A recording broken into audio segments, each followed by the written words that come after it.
সকাল সকাল ঘুম থেকে উঠে ঝমঝমানো বৃষ্টি থেকে খিচুড়ি খাওয়ার আবদার করে না পেয়ে রাগ করে বাড়ি থেকে চলে যাচ্ছিলাম। সেই মুহূর্তে মনে হলো আমার বাগানটাকে একটু ঘুরে যাওয়া উচিত আমার। হাজার হোক অনেক কষ্ট করে এই বাগানটা তৈরি করেছি, ঢুকে দেখি বৃষ্টির পানিতে আমার বাগান ডুবে গিয়েছে। কি বলবো ভাই বন্ধুগণ, আমার কিছু বলার নেই। তো আমি আমার মাছেদেরকে একটু দেখলাম, দেখে আমি আমার বাগানের ডান দিকে ঘুরতেই দেখি আমার বাগানে একটা সুন্দর প্রথম শাপলা ফুলের কুড়ি এসেছে এবং সেটা ফুটবে খুব দ্রুতই। সেটাই দেখতেছি, দেখে তো মনটা খুশি হয়ে গেল, ফুরফুরা হয়ে গেল। তাই আমি আবার ব্যাক করতেছি নিজের ঘরে, যেন আমি ফুলটাকে ফোটা দেখে যেতে পারি। যেহেতু ভোর ভোরে উঠেছিলাম, ফুল শাপলাটি এখনও পুরোপুরি ফুটে উঠতেই পারিনি, আর আমি আগেই চলে যাচ্ছিলাম। ওকে না দেখে তো আমি আর যেতে পারি না, পুরোপুরি ফুল ফোটা পর্যন্ত আমি তাই অপেক্ষা করতেছিলাম।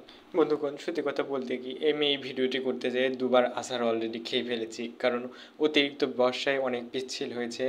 আমি সেই পিচ্ছিলে ঠাস করে পড়ে যেতে লেগে পড়ে যাইনি বন্ধুগণ, শুধু আপনাদেরকে দেখানোর জন্য ক্যামেরাটা খুব কষ্ট করে ধরেছিলাম।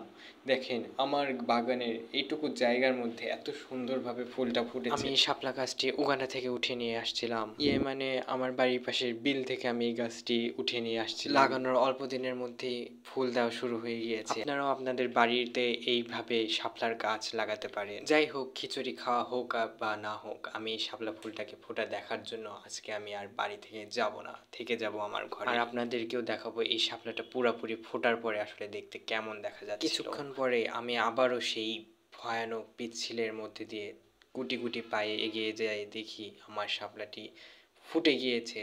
ট্যান্টারা! এই হচ্ছে আমার পুরোপুরি শাপলা ফোটার লুক। দেখেন কত সুন্দর দেখা যাচ্ছে। এবং এইটা দেখে খুশিতে লাফ দিতে লেগে আবারও আছাড় খেতে বেঁচে গিয়েছি বন্ধুগণ। এবং আজকের ভিডিওটা এই পর্যন্তই। আমার শাপলাটা দেখে আপনাদের কেমন লেগেছে আপনারা নিশ্চয়ই আমাকে কমেন্ট করে জানাবেন। আমার তো দেখে বড় খুশি লাগছে।